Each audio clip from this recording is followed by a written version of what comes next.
Good afternoon, everybody. I'm Asaf Ramarowski, the Executive Director of SPME, and it is my privilege to once again welcome you to our program. This afternoon, we have the privilege and opportunity to talk to our friend and colleague Zineb Riboua. Zineb is a analyst and a researcher at the Hudson Institute. She is a prolific writer and analyst and has been diving a lot into everything in the from Morocco all the way to China, all the way to the Arab world, and dealing with the Maghreb, all the way to contrasting the politics of what's going on in the Arab world today.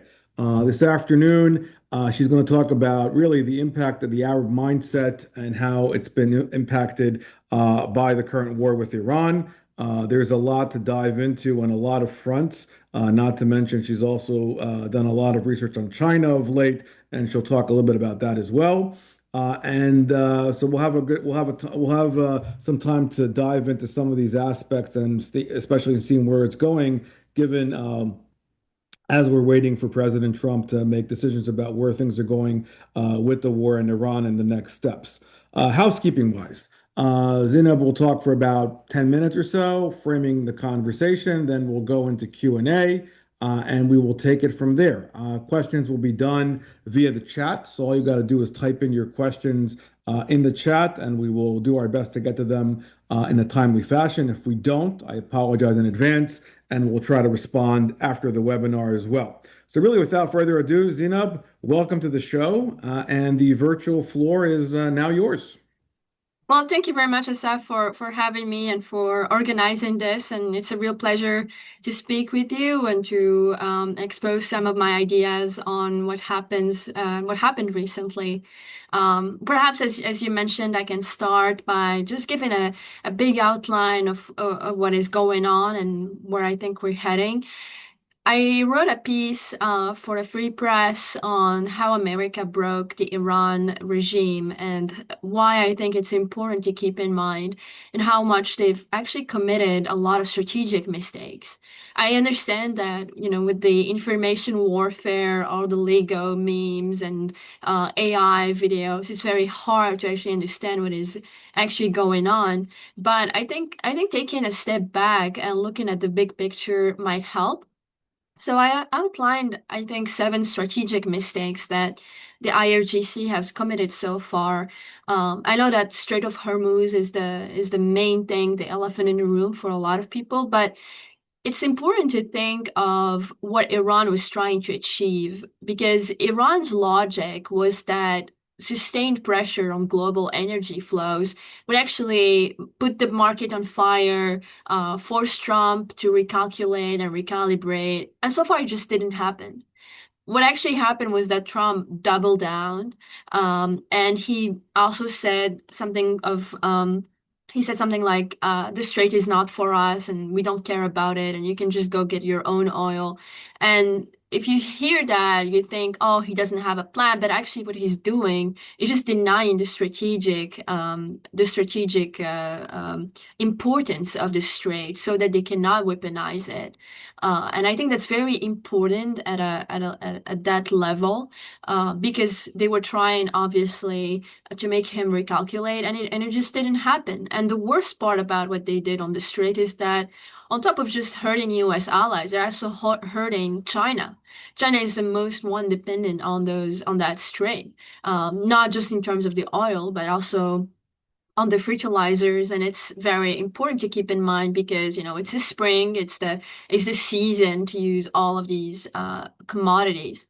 So on these levels, you can see how the IRGC put itself in a situation that is hard, not just for itself to maintain, but also for its allies, which is why I think China has moved towards calling for a ceasefire, and other related remarks to calm things down.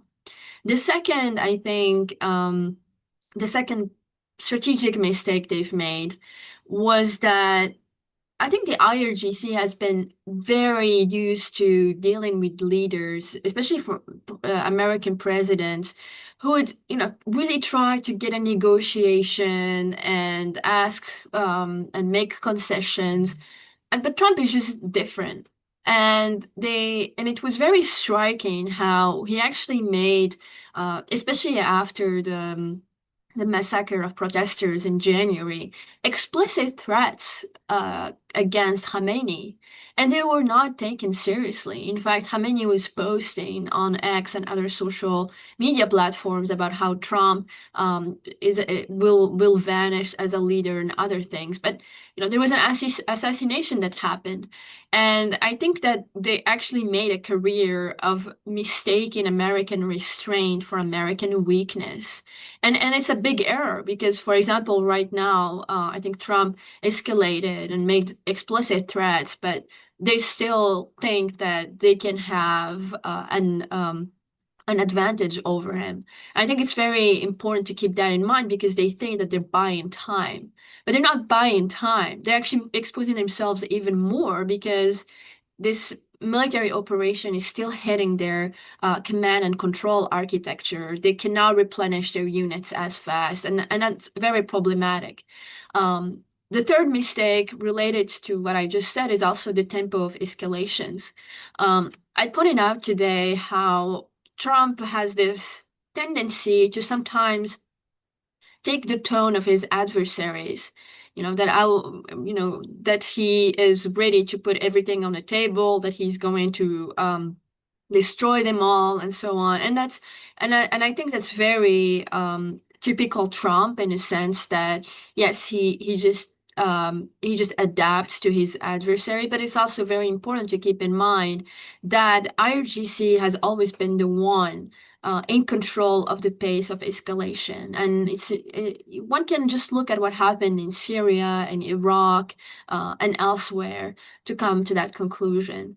So yes, controlling the time, the tempo, these are things that they're not allowed to, they don't have much advantage I think.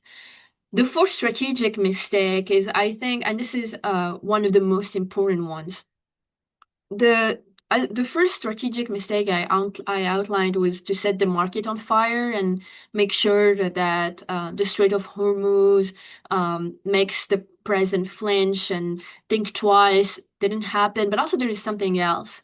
For those familiar with Iran's revolutionary ideology, especially after October 7th, there was this idea that Iran was the leader of the Muslim world, of the Arab world, and they had a monopoly over the Palestinian question through which they would reinvigorate the Arab world against the United States, against Israel in particular, and that through their access, through their resistance access, through their proxies, they are the ones entitled to have a veto on what the Arab world should do or shouldn't. And I think that gave them a sort of illusion, like a mirage, that they have the Arab world on their side.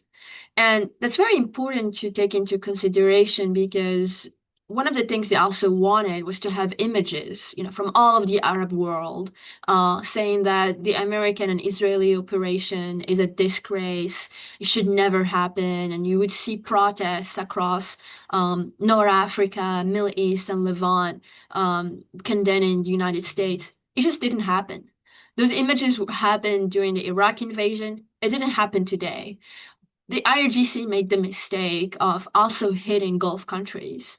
I think that they made the calculation that by doing so, they're just sending a message that you host American bases. We are going to hit you because you host them. But that's not what the IRGC has always done. What the IRGC was in the business of was to delegitimize every single nation state, make sure that militias and proxies that get patronage from Khamenei and others are the ones that are elevated at the cost of other Arab countries. And I think that now it's very noticeable how it is very hard for the IRGC to have Arab populations on their side. And I think that will show us where the region is heading. You have now Saudi Arabia, the UAE, even Kuwait, Bahrain, and others ready to take that to the next level and counter the Iran threat. So, and it also obviously exposed why the Abraham Accords architecture has proven more durable than Tehran anticipated. Let's also keep in mind that Tehran has sent more missiles towards the UAE than towards Israel. So there is that I think is very important and that I outline as the fourth strategic mistake. The fifth strategic mistake, and I think everyone has seen that, is really information warfare. I think revolutionary states excel in that.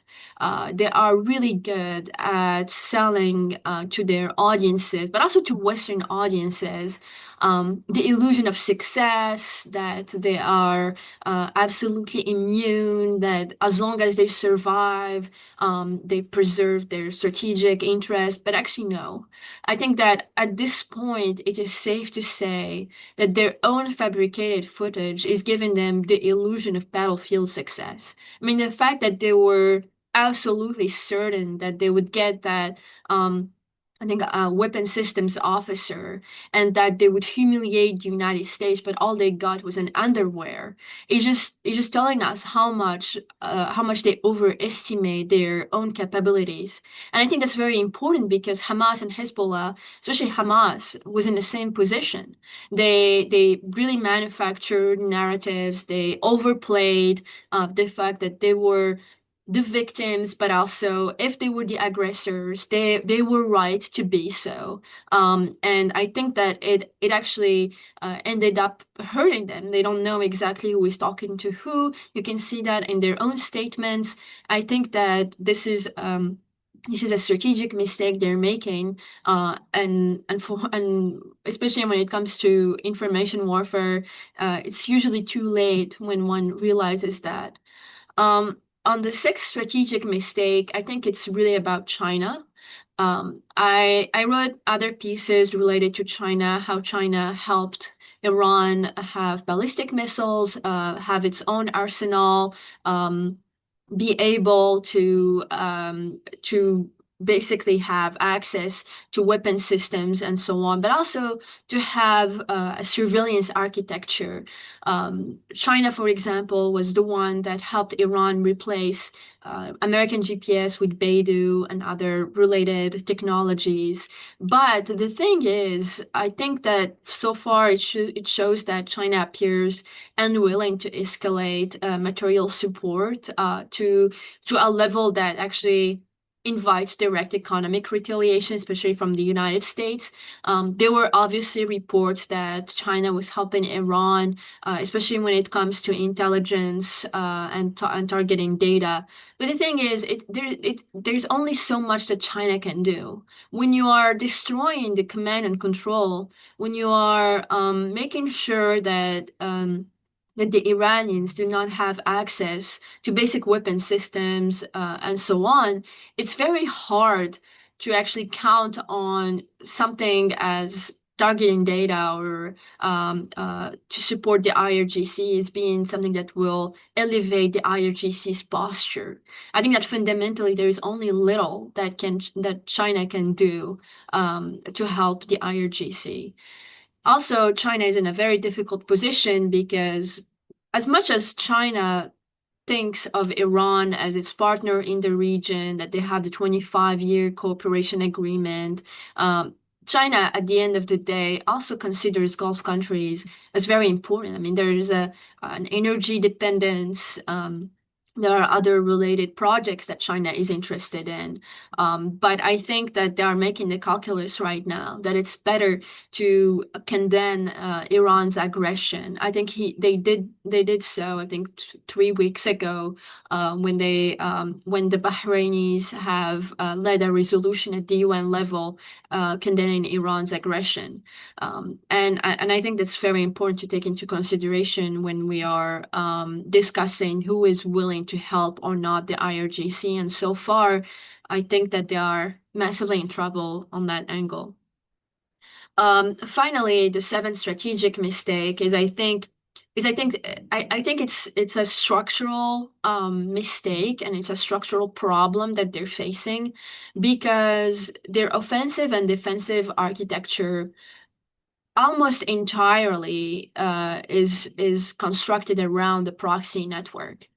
And the fact that Hezbollah is weakened, the fact that the Iranians do not have access to Syria as a logistics hub and a buffer that they spent years and billions of dollars constructing, the fact that the Houthis in the middle of this operation are sending a missiles towards Israel, but they're not willing to join the forces of the IRGC to help inside Iran and so on. It just shows you how their own defensive and offensive architecture is actually collapsing.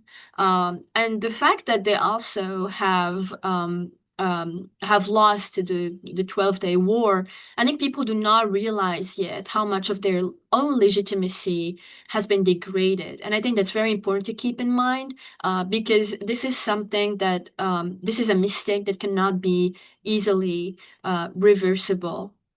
So these are the seven strategic mistakes that I think are important to keep in mind while we're discussing this operation.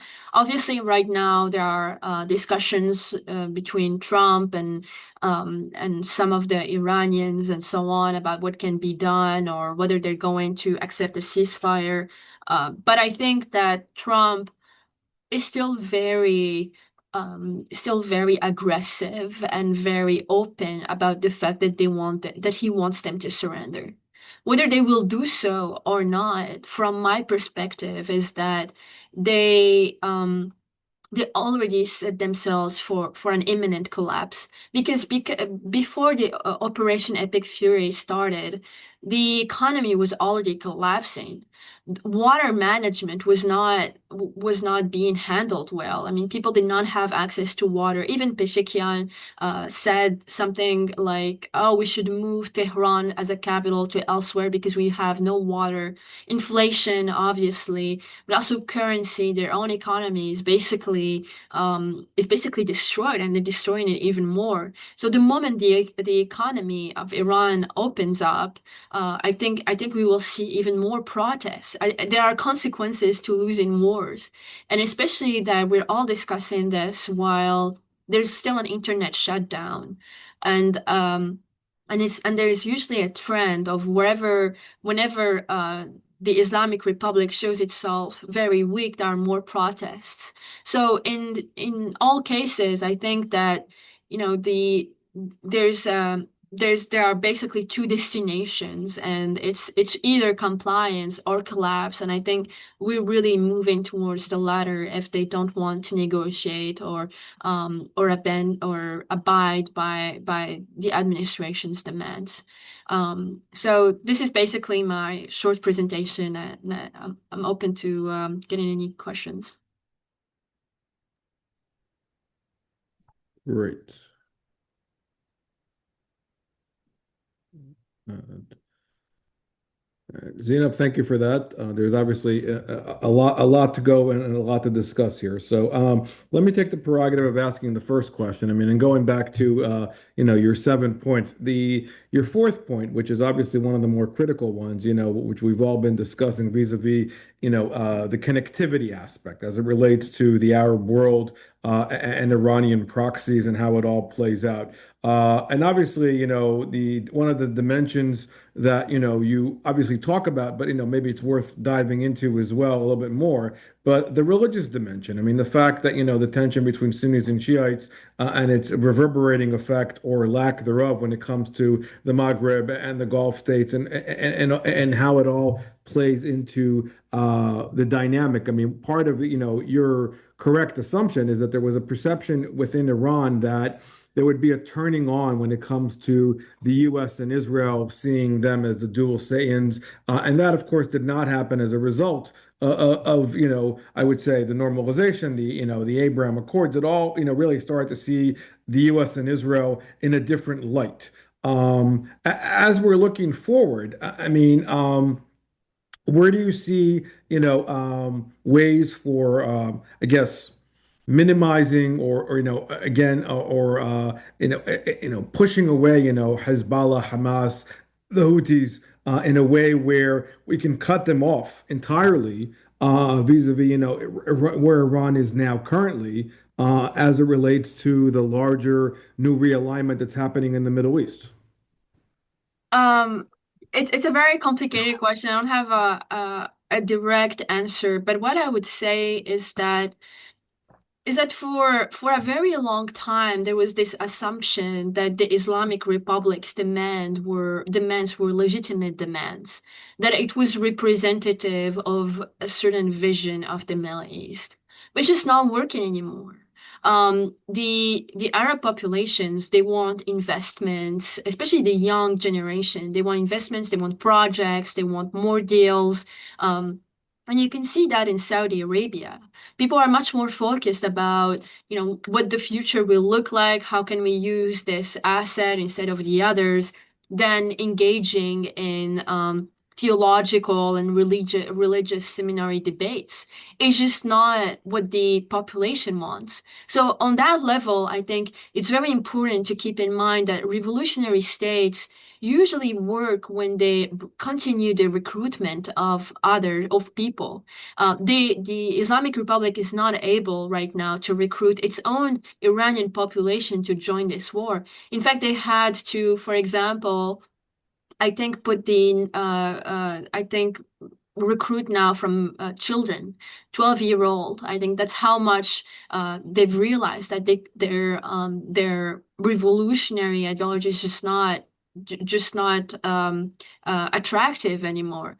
And I think that's very important because we will see a same trend regarding Hamas, Hezbollah, other militias, especially in Iraq, because if you delegitimize basically the big patron of all of these proxies, you also delegitimize the proxies de facto.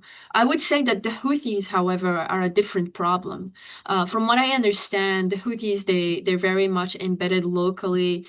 They have, according to several intelligence reports, their own channels through which they discuss with Iran's proxies. They don't necessarily need the IRGC to talk with other proxies. But that being said, making sure that Iran no longer has the missiles and drones architecture still makes a lot of these proxies very weak, precisely because they depend on that supply chain so that they can pursue their ambitions. So on many levels, I think that obviously it's bad news for the Islamic Republic, but it's also bad news for the proxies. Great. Thank you. Alex? Right. Well, first of all, thanks very much for a very direct and concise presentation. Very important presentation, and I hope everybody who's listening follows you on all sorts of social media to get these kinds of insights and looks for your work all over. Just to stay for 1 minute on the religious dimension. Um, the Iranian regime, the Khomeiniist regime, had restructured or brought Shia apocalyptic thought into contemporary political thought and political organization. The question that I've always had is how far down into Iranian society and the IRGC structures does this apocalyptic notion that the Mahdi will be revealed, the end of days, that it's a religious obligation to fight Israel and its big brother America. How many people have to be killed uh, down this structure until somebody decides to quit? Yeah, it's tricky, but the thing is, for revolutionary reproduction, usually they need to win. Because the whole concept of thinking that all you have to do as a Shia revolutionary Khomeinist is to wait, that Americans are just, for example, they're just a little incident of the time that, but however, if you stay alive and that you survive, there is a good chance that this American incident will just go away and that you will be absolutely vindicated. It just didn't happen. And in fact, it didn't happen last year, and it's not happening this year. And people are watching that because at the end of the day, the social contracts that the revolutionaries had with their own population was that, okay, we're going to take all of your money, we're going to finance the proxies, you're going to have, however, an okay life, you're going to have water, you're going to have access to these things. It just didn't happen. And I think that it's very interesting how protests across Iran, they're getting much more violent if we do a study historically, they're getting much more violent, and there are more and more young people going in the streets, and they're willing to die. And that's, I think, basically a testament to how the ideological reproduction is just not working as it used to. There's also the Syria question. Syria was very much also obviously aligned with Iran under Assad. They were a logistic hub, but when people saw what the IRGC were doing, how they were basically killing thousands of people, taking over villages, it just does not resonate in the Arab world itself. So I think that the IRGC has two problems. The first one is an external one, the other one is an internal one. Also, they made a mistake by appointing Khamenei's son. I think that it's a revolution that came against the Shah, against a dynastic ruler. And then when it came to huge pressure and Khamenei's assassination, the first thing they did was to reproduce the same dynastic thinking that they were constantly portraying as abhorrent. So they are, I think, trapped. And obviously, because you can see in their information warfare campaign that they are in denial about it, but it still does not mean that others do not look at that. Well, while we're on the subject of denial, um, can you talk a little bit about Western analysts? Western analysts in denial. There's a whole genre of pieces that have emerged in the last month about how Iran is going to, how Iran is winning and how it will emerge stronger. And I think the classic example of this emerged yesterday in the New York Times um, from an eminent political scientist who shall be unnamed at this juncture about how Iran is winning. And this is a puzzling sort of collision of reality and ideology, but from the Western side. Um, what is it about the Khomeinist regime that has so romanced Western analysts or revived their their faith in the regime in the last month? Yeah, it actually depends, but I just as you were speaking, I thought of four things that would explain why. I think the first one is that there is definitely an anti-Trump bias. It's fine actually to hate Trump. It's fine to absolutely think that he's a criminal, madman, all of these things.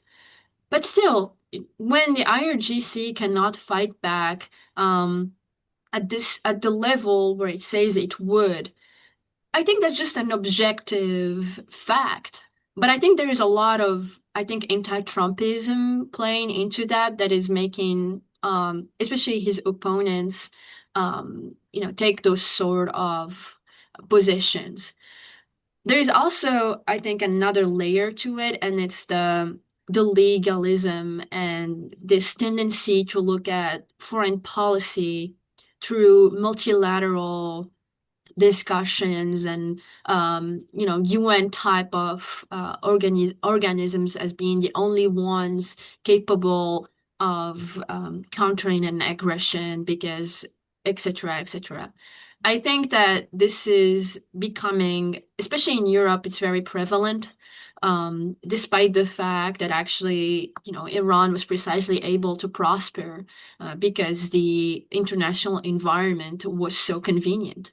So there is, I think, a legal side to these things that is especially structural in Europe because the idea of doing a preemptive attack doesn't exist in many doctrines of several European militaries.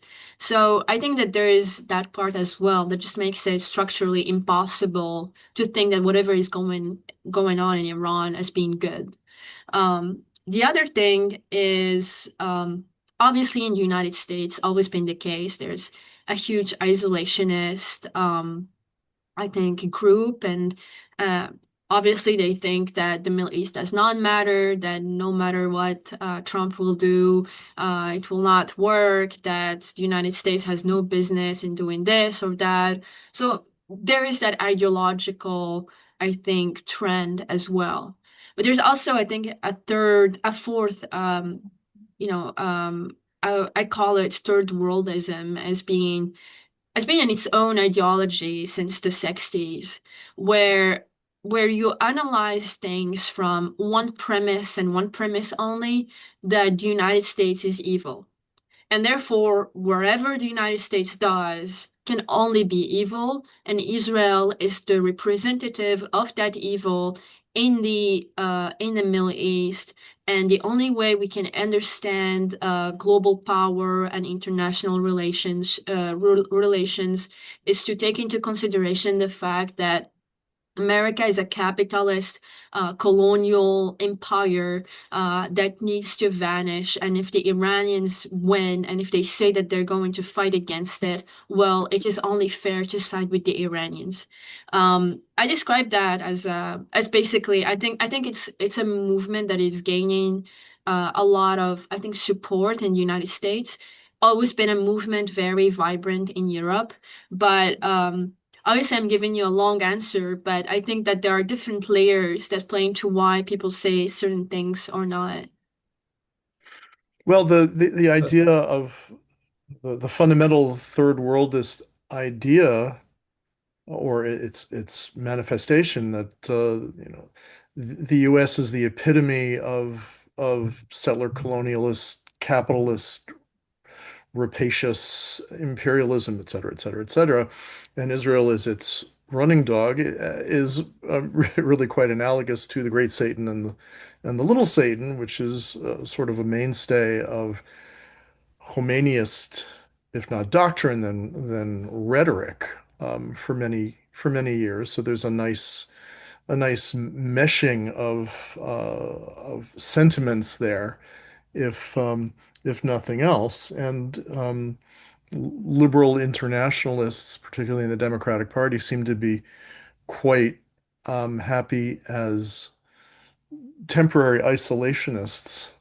And while Europeans are retreat behind legalism and so on. Okay, I'll stop.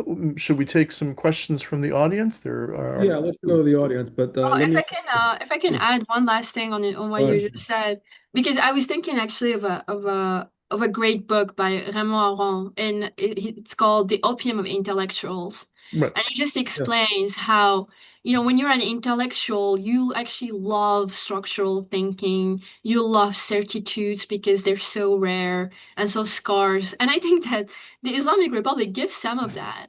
The Islamic Republic also has this apocalyptic certainty about the world, which makes it very easy to manipulate both opponents and and France. Yeah, I would actually refer to Aaron because he explained perfectly why, for many intellectuals, there is this desire to always align with those who have the most certitudes, and it was the case during the Cold War. And I don't think we should expect that to vanish. Right. And Aron was writing about, I think the book was published originally in 1955 or so, but he was writing about the romance of communism Yeah. among among other. French intellectuals, European intellectuals, in the wake of fall of Stalin and in anticipation, I suppose, of the Hungarian Revolution and beyond.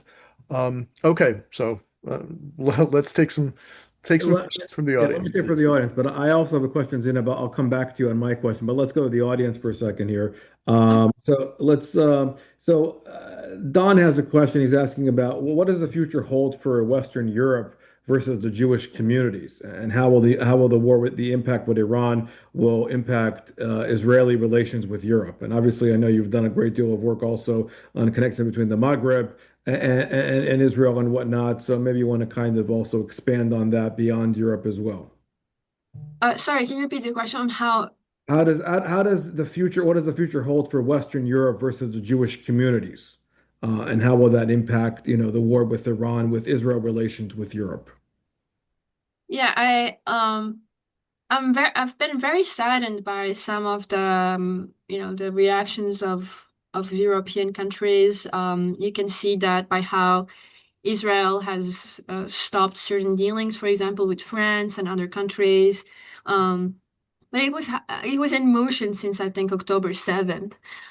The fact that whenever Israel is involved, I think creates a great schism between Western Europe and also the United States, and I think it's becoming much more problematic for Jewish communities. Um, I unfortunately do think that it's a mixture of two things. The first one, the legalism that I just explained earlier, but also the fact that it's just not popular to side with Israel in Western Europe. It just isn't. They have different constituencies now. There are a lot of green parties, other parties, and it makes it structurally, I think, difficult to say that whatever Israel is doing is right, because it would mean that Western Europe will have to do the same thing for itself, protect its sovereignty, take a bigger stance. But as I said, preemptive attacks or actions are denied by many Western European countries, and therefore, whenever Israel does something, it's being weaponized against not just Israelis but also Jewish communities. You can just. I mean, I think everyone here is familiar with the rise of anti-Semitism in Western Europe, but it has always been a trend, especially the last, I think, 20 years. I think it's a big problem. It is not being um, um, confronted, I think, wisely and ferociously. And yeah, I think it's going to stay a problem. Unfortunately, I don't have a better idea of what to do other than to say that it's a structural issues, and you will have to do a lot to counter that. Great, thank you. Um, so Robert's asking a question about, Trump's actual statement, and this goes to your earlier comments about the tone that Trump has taken, and he's quoting here that a whole civilization will die tonight if an agreement is not reached with Iran. So, that reverberates, and Islamic statements as far as jihadi type statements.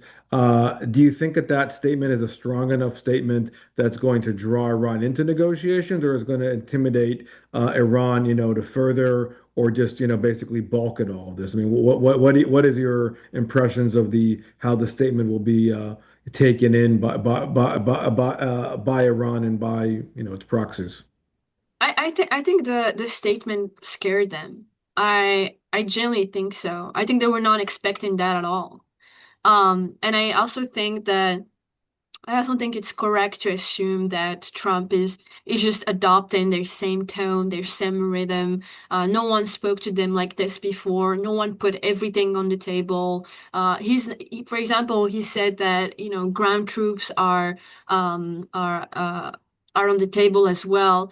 I think he is ready to escalate, and it's important for a president to be the one who leads the escalation, than letting the enemy say something of the sort. Precisely because they've been saying death to America for a very long time, and now they have a president who says, death to the Islamic Republic in a different way. And you can tell that it's scaring them because they're ready to use human shields. I've seen some videos this morning about how they mobilized a few people to sit next to some plants and some other places, electric plants, and it's yeah, I think it's already having its effect. Whether it's going to work or not, I think we have to watch and see.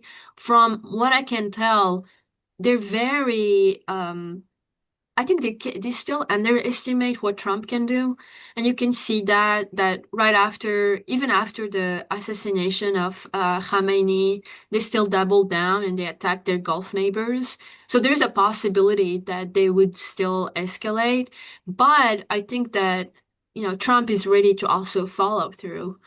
He's also ready. I think they have multiple targets still.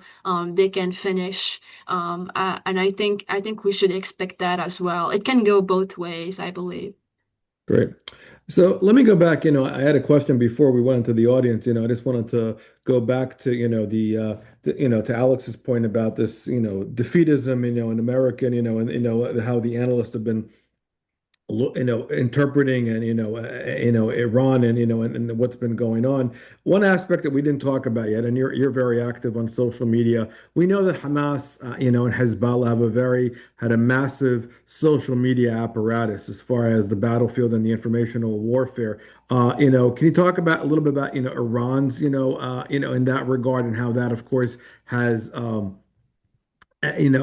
impact that it had, of course, on the psychology of how the debate has been in the United States as well, and in the West when it comes to kind of sanitizing the regime on the West at large, and some of where that's coming from.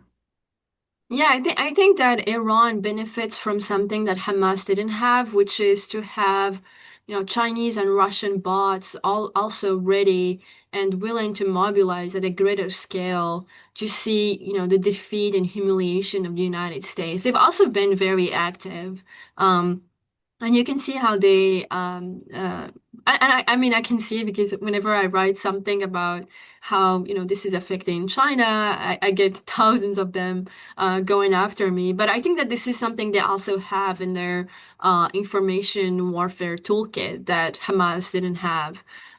I mean, Hamas to the extent where it was weaponized indirectly by China and Russia through the Palestinian question.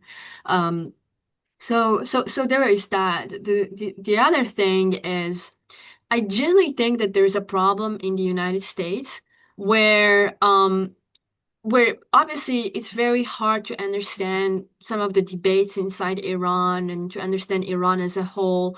But the vision we have of Iran is through the Islamic Republic. It's not a vision through Arab states who had to deal with the Islamic Republic, or how with Israel has to deal with the Islamic Republic. In fact, Israel is always dismissed as extravagant in its assertions.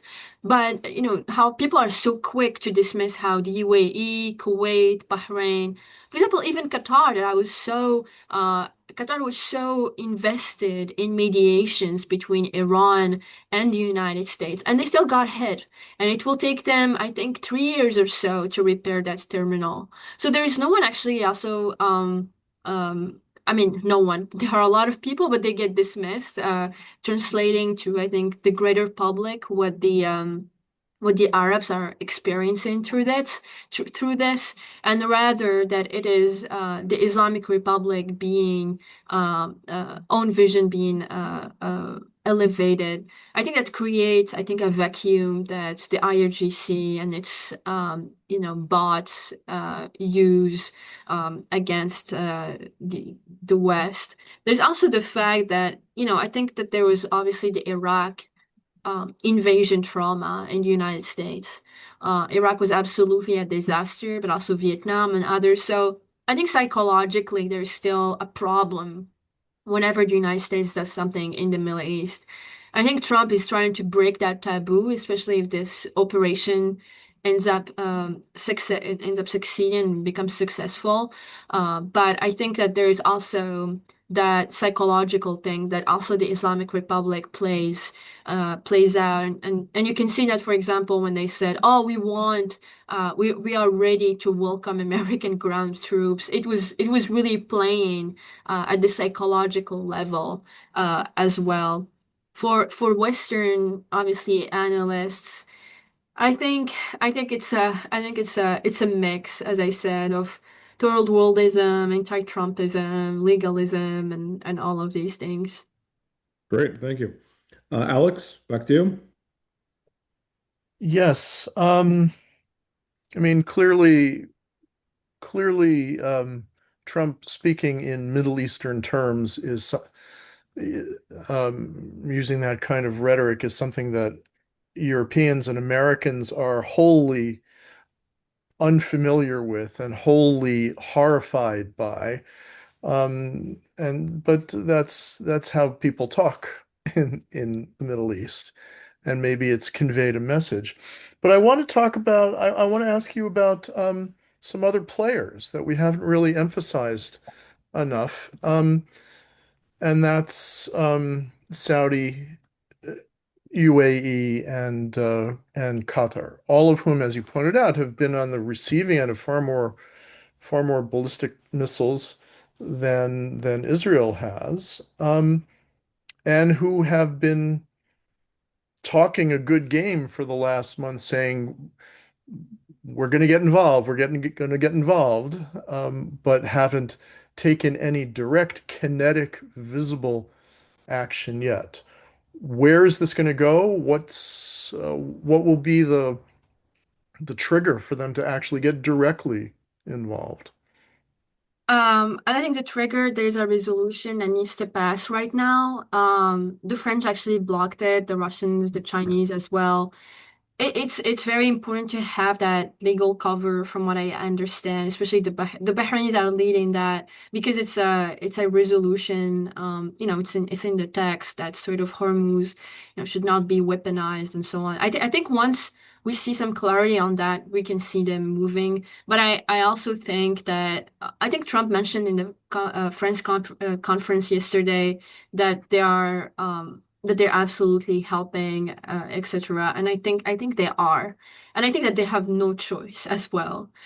They cannot. I think they are very much invested in absolutely seeing either the regime completely collapse or in a point of no return, which is both. Um, they've seen their own assets, especially in the UAE, when you're right across an aggressor that it can hit you at any time. Your assets, real estate assets, are being devalued constantly. So they have, I think, financially, materially, no reason to not get involved. And I think they've been showing how much they are willing to. Also, Iran absolutely destroyed every single communication channel they had. They had one with the Saudis through China. It didn't work. The Iranians had a direct one to Qatar, didn't work. Direct one with Kuwait, didn't work. The UAE even had a direct one with Iran because one of the things that the IRGC was doing was get involved was constructing shadow banking to evade sanctions, and a lot of the front companies, they are in Dubai. So there was actually some discussion channels as well, and they burned every single bridge they had. And I think that there's also, I think, a cultural religious aspect where, as Saudi Arabia was modernizing, there was this discussion in the Arab world that whether Saudi Arabia is still the leader of the Middle East, of the Gulf, kind of the Gulf or not. I think they're going to just simply also seize this opportunity, given how their biggest contestant is being challenged in the battlefield as well. Good. Um, Alex, you want to follow up? Yeah, sure. Is there do they have actual military capabilities that could make any difference, or Saudi, um, UAE, Kuwait, um, or are we going to see it more on the intelligence side, the financial side, the info warfare side? I think we'll see a mix of both, but I would stress the financial side because IRGC had different mechanisms through which they would move cash. But the State Department, also, especially the Treasury, they issued several statements about how they hit a lot of, Hezbollah, with designations in Venezuela, for example. Argentina also designated IRGC as a terrorist organization. Earlier this year, the Europeans have designated IRGC as a terrorist organization. So the UAE has one card, which is to seize the assets of the IRGC that are in the banks. They should absolutely be, um, uh, uh, they should be weakened at that level because it's very important for them to have cash so that they can have weapon systems, but also recruit people. I think that financial aspect is important, and I hope the administration will put a lot of effort into that. On the military information warfare side, on the military side, I think we have to wait until we see that resolution, whether it passes or not, and see what they can do. Um, but I think they will take a greater interest in the Strait of Hormuz security, but they will also look at other ways to not be reliant on the Strait of Hormuz and on the Red Sea, which is where the India-Middle East corridor plays a role, that goes from Saudi to Israel. That there's a possibility we can see some movement there. On the information warfare side, yes, I've seen a lot of campaigns, especially from Saudi Arabia, as well as from the UAE, uh, openly designating the Islamic Republic as an enemy. I think there is no, we can't come back from that. Right.